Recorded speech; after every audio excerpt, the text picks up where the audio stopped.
असं एक आरोग्यावरचं संकट आहे आणि त्याच्याकडे बारकाईने बघितल्यानंतर एक गोष्ट लक्षात आलेली आहे की सर्वसाधारणतः संपूर्ण जगात ज्या देशांमध्ये आज हाहाकार असेल किंबहुना मोठ्या प्रमाणावरती हा प्रादुर्भाव झालेला आहे, हा प्रादुर्भाव पहिल्या दुसऱ्या आठवड्यामध्ये तेवढा प्रकर्षाने जाणवलेला नाही.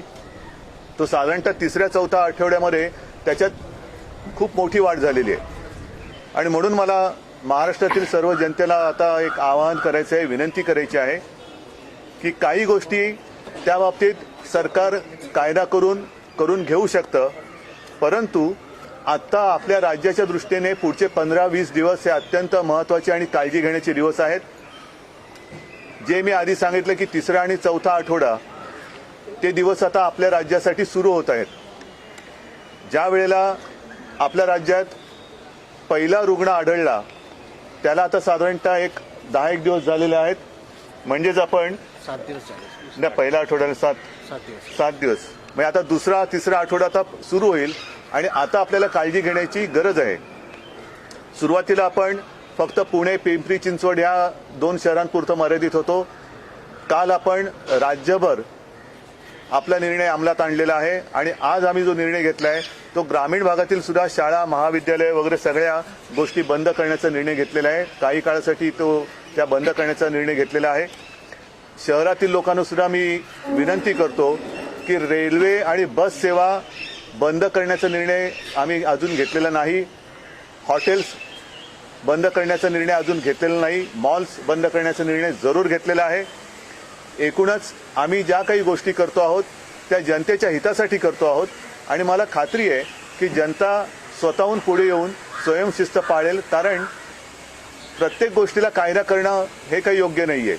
उदाहरणार्थ जसं मी सांगितलं की शिंकताना खोकताना तोंडावरती रुमाल ठेवा, इकडे तिकडे थुकू नका, जास्त कारण नसताना स्वतःच्या चेहऱ्यावरती हात लावू नका. आता याच्यासाठी काही कायदा करू शकत नाही. ह्या गोष्टी आपण स्वतः पाळल्या पाहिजेत. आज सुद्धा आम्ही जो निर्णय घेतलेला आहे त्याच्यामध्ये ग्रामीण भागातील या सगळ्या गोष्टी खास करून मी सर्व धर्माच्या धर्मगुरू असतील, स्वामी असतील, किंबहुना जी मंदिरं आहेत, माझ्या कानावर आलं की सिद्धिविनायक मंदिराने सुद्धा निर्णय घेतलेला आहे की पुढचे काही दिवस दर्शनासाठी ते बंद ठेवत आहेत. तसंच इतर सुद्धा आपली जी काही मंदिरं असतील, धार्मिक स्थळं असतील, मग अगदी मस्जिदी असतील, त्यांना सर्वांना मी विनंती करतोय अत्यंत नम्रतापूर्वक की पुढचं संकट टाळण्यासाठी कृपा करून आपण देखील आपल्या या मंदिरात किंवा मशिदी असतील, चर्च असतील, या सर्व ठिकाणी गर्दी होऊ देऊ नका. सर्वांना सांगा की बाबा आत्ता धोक्याची वेळ जरी आलेली नसली, घाबरून जाण्याची वेळ जरी आलेली नसली तरी काळजी घेण्याची वेळ ही नक्कीच आलेली आहे. त्याच्यामुळे सार्वजनिक ठिकाणी गर्दी करू नका. रेल्वेमधनं, बसमधनं सुद्धा अनावश्यक प्रवास टाळा. चौपाटे असतील, इतर करमणुकीची ज्याला अम्युजमेंट पार्क म्हणतो, इथे तर अम्युजमेंट पार्क आपण बंद करतो आहोत. चौपाटीवरती अजून आपण तसं काही बंधन आणत नाही आहोत, परंतु अनावश्यक ठिकाणी जाणं टाळा, संपर्क टाळा, गर्दी टाळा. स्वतःहून जेवढं आपण ही बंधनं पाळू तेवढं लवकरात लवकर आपण या संकटातून बाहेर पडू. काही ठिकाणी जसं पुण्यात खास करून मला त्यांना धन्यवाद द्यायचे, काही स्वयंसेवी संस्था स्वतःहून पुढे आलेल्या आहेत. त्या स्वतःहून पुढे येऊन त्यांनी हँड सॅनिटायझर असेल, ज्यांना साधारणतः लक्षणं दिसत आहेत, आवश्यकता नाही त्यांना कोरोनाच झालेला आहे, पण समजा सर्दी खोकला काय झालेलं असेल त्यांना ते स्वतःहून मास्क देत आहेत, सोसायट्यांमध्ये फवारण्या करतायत. तर त्यांचं मी कौतुक करतो, त्यांना मी धन्यवाद देतो.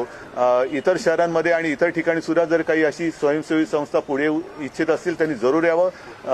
शासनाच्या संपर्कात राहून काय काय काळजी घेण्याचे उपचार किंवा जे साधनं ते स्वतःहून देऊ शकत असतील किंबहुना स्वतःच्या विभागामध्ये काळजीसाठी ज्या काही उपाययोजना ते करू इच्छित असतील जरूर त्यांनी सरकारशी संपर्क साधावा आणि आपण सगळे मिळून एकजुटीने या संकटाला पुन्हा एकदा मी सांगतो की आपल्या राज्यात आणखीन त्याची वाढ होण्याच्या आत आपण परतून लावू शकतो.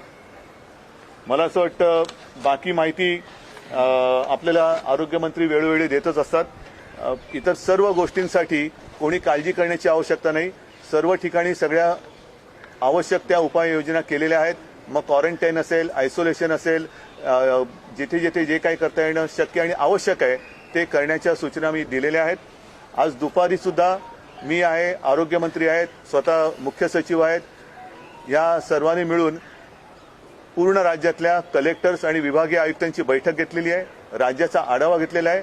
संपूर्ण शासन यंत्रणा ही सज्ज आहे, तसं घाबरण्याचं अजिबात कारण नाही. फक्त जनतेला मी पुन्हा हात जोडून विनंती करतोय की स्वतःहून काही शिस्त पाळा, की जेणेकरून सगळ्यांवरचा ताण आणि ओझं हे कमी होईल आणि आपण सगळे मिळून या संकटाचा मुकाबला करू शकतो. साहेब मला काय सांगेल इकॉनॉमिक ऍक्टिव्हिटी कमिटी केली आहे. हां, आता काल सुद्धा जेव्हा प्रेस घेतली तेव्हा एक प्रश्न असा आला होता की यांनी अर्थव्यवस्थेवरती काही परिणाम होईल का आहे. हा प्रश्न फार महत्वाचा आहे, कारण जगच पूर्ण या मंदीच्या फेऱ्यात असताना हे एक संकट वेगळं आलेलं आहे. पण त्याहीसाठी मी आपल्या राज्यातल्या काही सचिवांची आणि अधिकाऱ्यांची आज एक बैठक घेतली आणि त्यांना मी सांगितलं की तुम्ही कोरोनावरती जास्त फोकस करू नका. तुम्ही या निमित्ताने जर काही आपल्यासमोर मोठा फटका पडण्याचा जो एक संभव दिसतोय, त्याच्यासाठी उपाययोजना काय करता येईल तो विचार करा. तोही उपाययोजना जसं कोरोना होऊ नये किंवा कोरोना टाळावा याच्यासाठी आपण उपाययोजना करतो, तसा त्याचा फटका अर्थव्यवस्थेवरती किंवा अर्थव्यवस्थेला लागू नये म्हणून तुम्ही तुमच्या उपाययोजना त्याचा विचार करा आणि शासनाला सुचवा. त्याही बाबतीत आपण पावलं टाकल्याशिवाय राहणार नाही. आणखीन एक गोष्ट की आज रेल्वेच्या अधिकाऱ्यांना सुद्धा मी बोलवलं होतं, एसटीच्या अधिकाऱ्यांना बोलवलं होतं, बसच्या आपले महापालिका आयुक्त तर इकडेच आहेत, त्यांची सुद्धा साफसफाई, जंतुनाशकाची फवारणी, इतर ठिकाणी ज्या सरकारच्या सूचना आहेत काय करावं आणि काय करू नये याच्यात एक एकसूत्रीपणा पाहिजे. त्याचं डिझाईन एक असलं पाहिजे, ग्राफिक्स एक असलं पाहिजे. ती डिझाईन सुद्धा राज्य सरकारतर्फे त्यांना दिली जातील. मग रेल्वेच्या डब्यात असतील, रेल्वेवरती असतील. एक चांगली कल्पना मुख्य सचिवांनी सुद्धा सांगितली की आपल्याला लक्षात असेल काही दिवसांपूर्वी एक टुरिझमसाठी आपण एक ट्रेन रंगवली होती. तशा ह्या सूचनांची एक सूचना रंगवलेली एक ट्रेन लोकल असेल आणि बाहेरगावी जाणारी ही सुद्धा लवकरात लवकर रंगवून ही चालू केली जाईल. एसटी वरती जाहिराती केली जातील. अशी जागा आपण कोणतीही सोडणार नाही की जिथे याविषयी सूचना दिलेल्या नसतील. पण मी पुन्हा एकदा सांगतो की ग्रामीण भागातल्या जत्रा असतील, धार्मिक यात्रा असतील, सभा समारंभ आणि लग्न असतील, किंबहुना राजकीय सुद्धा कार्यक्रम असतील, त्याला सुद्धा आता आपण पायबंद घातला पाहिजे. पुढचे 15-20 दिवस हे फार कसोटीचे आपल्या सगळ्यांसाठी आहेत. यातनं एक आपण बाहेर पडलो तर मला असं वाटतं पुढचं संकट हे खूप मोठ्या प्रमाणावरती आपण टाळू शकू. साहेब, विमानतळांवरती उपाययोजना करण्यात येतात, बंदरांवरती देखील उपाययोजना करण्यात येतात, मात्र रस्ते मार्गाने आणि रेल्वेच्या आणि महाराष्ट्रामध्ये प्रवेश करणाऱ्या नागरिकांसाठी काय उपाय? बंदरावरती केलेले तुमचं म्हणणं बरोबर आहे. रस्त्यावरनं येणाऱ्यांबद्दल म्हणून मी सगळ्यांना सांगतो की काही गोष्टी ह्या स्वतःहून पाळल्या पाहिजेत. कारण परदेशातून येणारे सगळेच नागरिक त्या जी काय केंद्राने यादी दिलेली आहे त्या यादीप्रमाणे ही उपाययोजना केली जाते. पण स्वतःहून काही जणांनी आपण 15 दिवस घरातल्या घरात जर वेगळं राहिले तर हा जो काय प्रादुर्भाव आहे, संसर्ग आहे, तर ते इतरांमध्ये ते पसरू शकणार नाही. 5 स्टार होटल्स में भी क्वारंटाइन के लिए व्यवस्था की जा रही है, तो उसके पेमेंट्स का क्या सरकार करेगी या वो आप चिंता मत करो, वो पूरी जिम्मेदारी है, वो सरकार करेगी. उनका पेमेंट सरकार करेगी? सर, उनका पेमेंट सरकार करेगी? पेमेंट सरकार आहे, पण ते 5 स्टार रेट नाही, त्यांच्याबरोबर बोलणी चालू आहेत आणि त्यांची काळजी करू नका. जी योजना आहे ती आपण व्यवस्थित करतो. ठिकाणी तिथे जाणाऱ्या नागरिकांची गैरसोय जास्त झाल्याचं समोर आलंय. म्हणजे लोकांना थोडासा त्रास होतोय, कारण लोक बराच वेळ रांगेत उभं राहतात, 4-4 तास त्याला त्रास होतोय. लोक त्यामुळे जास्त घाबरलेत किंवा जाणं ह्युमन टच साठी सांगितलं सर. ह्युमन टच ठेवा. नाही, याच्यासाठी काय केलं सर? आता आपण जे पूर्वी एकच ठिकाण होता क्वारंटाईनसाठी 7 हिल्स, तर आपण आता हॉटेल्स नवीन घेतलेले आहेत. पहिले मिराज हॉटेल घेतलेलं आहे, नंतर आता मराठा हॉटेल घेत आहोत, नंतर जीबीकेचा हॉटेल घेत आहोत. तर सगळे जे आजूबाजूचे हॉटेल्स आहेत तिथेही आपण quarantine facilities. So in 7 Hills we have about 1,300 beds. All are not yet operational, and between all these hotels, another 1,000 beds. So the entire hotel or select rooms? No, select rooms. Select Yeah, we are allowing, because many of the hotels are half empty, so we are telling them that you keep your guests in one section and give us the vacant beds up to. So first, Mirage has already given us, then Maratha we have told. So what? No, but Delhi government has taken a decision that patients who want to use facilities of 5-star hotels or upwardly mobile hotels, they should be making the payment for that. So, is there a decision regarding that? Yes, there is a decision regarding. Only we are negotiating much lower rates than their regular tariffs.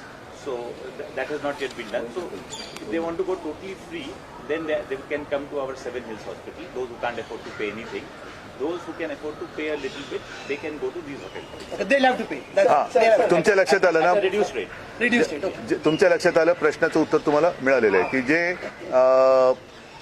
हॉटेलमध्ये राहू इच्छितात काही पैसे भरून, त्यांना त्या रेटनी नाही पण कमी दरामध्ये त्यांची सोय हॉटेलमध्ये केली जाईल, आणि ज्यांना सरकार किंवा महापालिकेने जी सोय केलेली आहे त्याच्यात राहायचं आहे त्यांच्यासाठी ती जी सोय केली आहे त्याच्यात ते राहू शकतात. एमपीएससी एक्झाम बद्दल विद्यार्थी लाखांनी आहेत. एकूणच सर्व परीक्षा या पुढे ढकलण्यात आलेल्या आहेत. की आणखीन एक महत्वाची गोष्ट, ज्या निवडणुका आहेत त्या निवडणुका सुद्धा पुढे ढकलण्यासाठी राज्य सरकारने निवडणूक आयोगाला विनंती केलेली आहे, आजच विनंती केलेली आहे. मला असं वाटतं ते सुद्धा त्याचा विचार करून लवकरात लवकर त्याबद्दलचा निर्णय आपल्याला देतील. मुंबईमध्ये 20 लाख लोक आहेत in post 1995 settlements. There is a Bombay high court order of 2012 to provide them water. बीएमसीने अजूनही त्यांना पाणी दिलेलं नाहीये, आणि पाणी हक समितीचं म्हणणं आहे एक मिनिट, मला असं वाटतं आपण या कोरोनाच्या विषयातनं बाहेर पडल्यावरती हा विषय दिस घेऊ इज टू आपण. Do with corona. There is no water to these people. These are 17 administrative wards of BMC. We are giving water to everybody who is in any of the slum settlements. We are giving sir कुछ quarantine की 38 मामले पूरे महाराष्ट्र में आ चुके हैं. 39 हो गए अभी. 39 ओके. सर तो क्या कोई ऐसी प्लानिंग हो रही है कि किसी सिटी पर्टिकुलर सिटी को या किसी जगह को कम्प्लीटली शट डाउन? नहीं, कम्प्लीटली शटडाउन करने की अभी तो फिलहाल कोई योजना नहीं है, और मैं यही कह रहा हूँ, सबको मैं विनती कर रहा हूँ कि सारी जगह कानून करने की आवश्यकता ना लगे तो अच्छा होगा, और अपने आप सारे लोग हमें सहायता करें तो ऐसी स्थिति नहीं आएगी. सर क्वारंटाइन की सुविधाओं को लेकर कुछ लोगों ने सुविधाओं को लेकर कंप्लेंट्स किए, कुछ वीडियो भी सुबह सोशल मीडिया को लेकर ट्वीट किए जा रहे थे. तो फैसिलिटीज जो है वहाँ पर क्वारंटाइन की जैसे 7 हिल्स में, तो उसके बारे में लोगों की कंप्लेंट्स है. शेवटी फॅसिलिटी म्हणजे असं आहे की हे एक नाईलाज असतो. कोणालाही, आम्हालाही किंवा त्यांनाही क्वारंटाईनमध्ये राहावं ही काही आनंददायी गोष्ट नक्कीच नाहीये. आपल्याकडनं जे काय करता येणं शक्य आहे ते आपण करतो आहोत, आणि म्हणून मी सांगतो की सगळ्यांनी थोडं सहकार्य करण्याची आवश्यकता आहे. क्वारंटाईनमध्ये राहणं, मी पुन्हा एकदा सांगतो, हे सुखदायक किंवा आनंददायक नाही आहे, परंतु त्यांना गैरसोय होणार नाही ह्याची खात्री, ह्याची खबरदारी राज्य सरकार आणि महापालिका जरूर घेईल. सुरुवात थोडीशी झालेली आहे. सुरुवातीच्या काळामध्ये ह्या काही गोष्टी समोर येतील, त्या जशा समोर येतील तशा ते आपण सोडू. स्टैंप लगाने को लेकर निर्णय लिया गया है. स्टैंप लगाने को लेकर ज्यांना क्वारंटाईन करण्याची आवश्यकता आहे पण त्यांना त्या क्वारंटाईनमध्ये जायचं नाही, हॉटेलमध्ये पण जायचं नसेल आणि घरी जायचं असेल, तर त्यांच्यावरती शेवटी एक जबाबदारीचं भान त्यांना असणं आवश्यक आहे. आणि त्यांना साधारणतः किती दिवस क्वारंटाईनमध्ये राहावं लागेल, समाजात ते मिसळता कामा नयेत, घरात सुद्धा ते वेगळे राहिले पाहिजेत. कारण हा जो विषाणू आहे, जो व्हायरस आहे, तो झपाट्याने पसरतोय. आणि जर का माझ्याकडे आकडे तुम्ही विचाराल तर हे आकडे फार भयानक आहेत, ज्या पद्धतीने तो पसरलेला आहे. म्हणजे मी तुम्हाला सांगू शकतो की पहिल्या आठवड्यामध्ये न्यूयॉर्कला 2 होते, दुसऱ्या आठवड्यात ते 105 झाले, तिसऱ्या आठवड्यात 613 झाले. सगळ्यात भयानक आहे इराणला पहिल्या आठवड्यात 2, दुसऱ्यात 43, तिसऱ्यात 245, तिसऱ्या आठवड्यात 245, दुसऱ्या हा चौथा आहे ना, चौथ्यामध्ये जवळपास 4,500 आणि पाचव्यात थेट 12,500 पेक्षा जास्त. मग ते गुणाकार पद्धतीने त्याचा प्रसार होतोय. आणि म्हणून ही जी लोक येत आहेत त्यांनी समाजात न फिरणं त्या 15 दिवसात हे सगळ्यात जास्त महत्वाचं आहे.